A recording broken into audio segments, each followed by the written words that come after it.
I'm so tired. What am I gonna do now? I don't really feel like doing anything. I'm so uninspired. I just want to go lie in my bed. I know.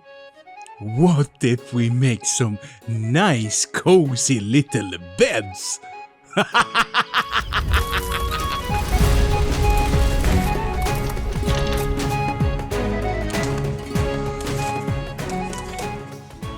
Hey folks, my name is Leif and welcome to my YouTube channel called Devs and Dice, where I paint miniatures or craft terrain for the tabletop. Today I'm going to show you how I scratch built these small wonderful little beds. Before we get into the crafting, I just want to remind you that if you enjoy my videos, then please do me a favor and hit that subscribe button. The content I make is free and you can change your subscription status at any point. Alright, with that out of the way, let's go make some beds. Alright, so I'm going to start with some foam core. Now this is the one with the paper on, and for me that worked the best, or actually that was the only foam core I had. I measured out a sliver that's 1 inch wide and then I cut it to be 1 inch and 3/4 tall. This is the approximate size of a normal 28mm mini for D&D. So I went with that, and I cut out actually 6 pieces, but for most of the video, you'll see that for some reason there's only 5 beds. Now, I pulled off the paper from one of the sides, and this one I'm sort of beveling just with a pencil, and then I actually just squish the sort of bed or the mattress a little bit, just to make it look a little bit more organic. Now, when it came to the bed frame, I thought long and hard what kind of material I wanted to use, and I ended up using actual wood dowels, I guess. These are square wood dowels that are approximately 1/4 of an inch wide. And as you can see, you can use a sharp pokey thing to create those nice wood grooves, but I figured out another way to use the saw in, well, the way it's not supposed to be used. Just pulling that alongside the wood gave me some nice grooves. Here I'm cutting out all of the wood pieces to 1 inch, and then I'm gonna take some and cut them in half, so that's 1/2 inch. And for one bed frame, you're essentially going to be needing 2 1/2-inch bits and 2 1-inch bits. Another thing that I used was coffee stir sticks. I put the texture on them using the saw, like you can see here, and then I sort of just cut it out to match the head and the foot of the bed. These I glued in using hot glue because this was a quick build. I wanted to, finish this in one evening. These are going to function as the top and the end of the bed, but also it's going to give a little bit more stability to the legs once we glue those in. And here I'm using hot glue as well to get the legs in position. And here when it comes to measurements, you're just gonna have to, I guess, eyeball it or measure it, it's up to you. But I eyeballed it and the beds turned out quite okay. Now for the head of the bed, I wanted to have a couple of more boards there, and for that I resorted to white glue. I also, as you can see, spread out the white glue just so that might strengthen all of the bonds between the different pieces of wood. Here I'm just adding 2 planks from those coffee stir sticks just to give that sort of nice feeling of the head of the bed. Now for the sheets, I just used some plain old kitchen roll paper. And before anyone asks, you might see that I have some strange markings on my right hand. Yeah, I had a little bit of a health scare, but no worries, your fellow Viking is nice and somewhat healthy. So anyways, for these sheets, I just separate that kitchen roll paper and then I sort of dip it into water of some kind. Here I'm using my dirty paint water, which is fine because I'm going to be priming all of this. Now, a healthy dab of white glue onto the mattress, and then you sort of spread out that paper and then use a brush or something to create all of these nice creases. That just gives it a whole more organic feel. And for making sure that it wouldn't come off, I just sort of glued it to the bottom of the bed as well. And I do my best to make these beds look, I mean, somewhat neat, not really. I mean, it's much more interesting with all of those creases and folds, I say. Now, for the pillows, I actually found this new material that I've never worked with before. This is called hobby foam. So it's basically 2mm thick. Well, it almost feels like EVA foam, to be honest. So I'm just sort of hot gluing small pieces together, and this will create the core of the pillows that we're going to be using later. I think I did at least 2 per bed, but then I did some more because I wanted to have a little bit of variation from bed to bed. Now, in order to cover these pillows, I already pre-cut some more of that paper. And here I made a mix of white glue and water. I'm just using the brush to sort of, wet all that water properly and get all of the, patterns out and such. And then I just sort of try to fold the paper onto the pillow and then sort of fold it underneath itself. It's a little bit finicky, but if with some patience, I'm sure you can achieve this as well. Here I'm just using the brush and that glue water mixture just to sort of put it into, the approximate position where I want it to be.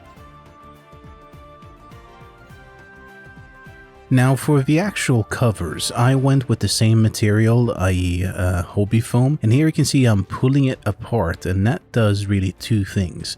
One, it introduces some nice sort of waves and creases into the, well, quote-unquote fabric, and 2, it thins it out ever so slightly and makes it a little bit more malleable to deal with. Now, I'm coming in here with some hot glue and I'm being very, very methodical here. I'm gluing 1 piece at a time because this material has a nasty habit of sort of getting away from you or springing back a little bit. So first, the fold up top, then underneath one side of the bed, and finally underneath the other side of the bed.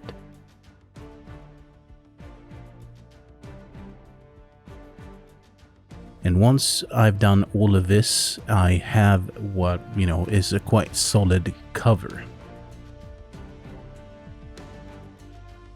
Now, just to add a little bit of personality and perhaps some storytelling, I don't know, perhaps one of the players will use the pillow in combat. What do I know? I added anyway some pillows here and there just to, give each bed a little bit of an individual look.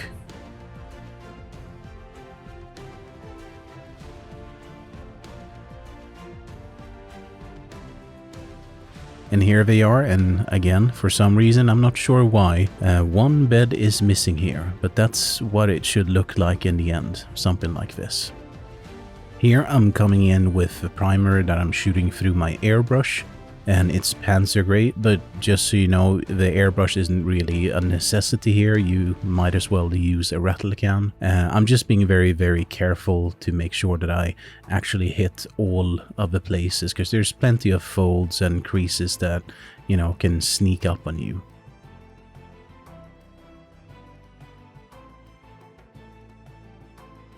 Once all of the beds were primed, I zenithal primed them with some ink, and again, this you can do with a rattle can as well.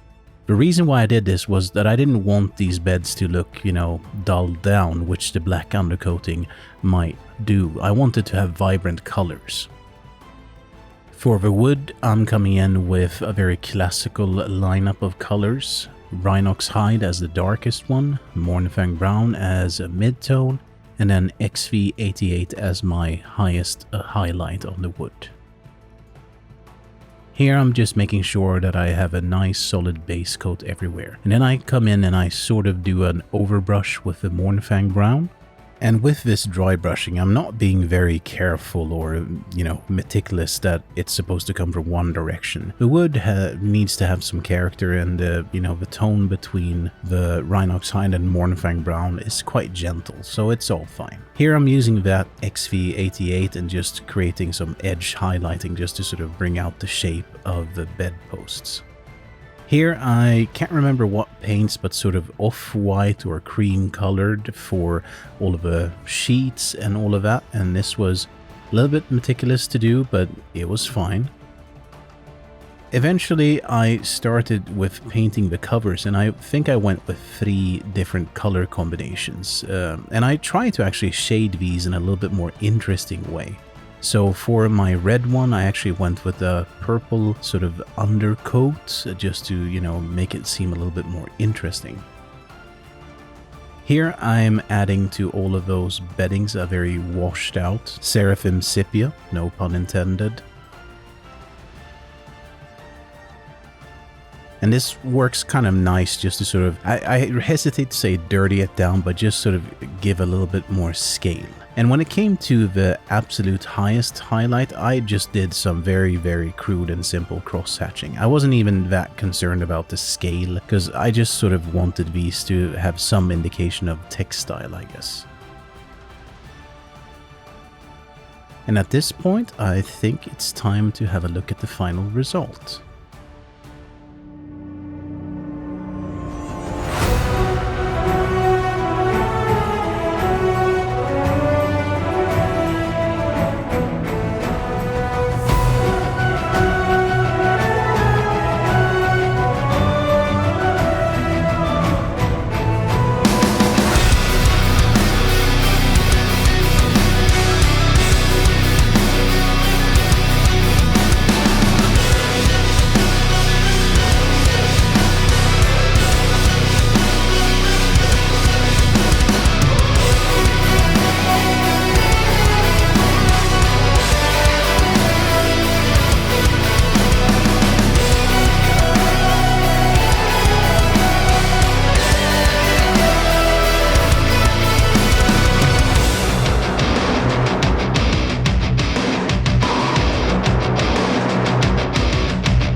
Alright, good folks, so if you are still watching, I just want to take this opportunity and say thank you so much for watching.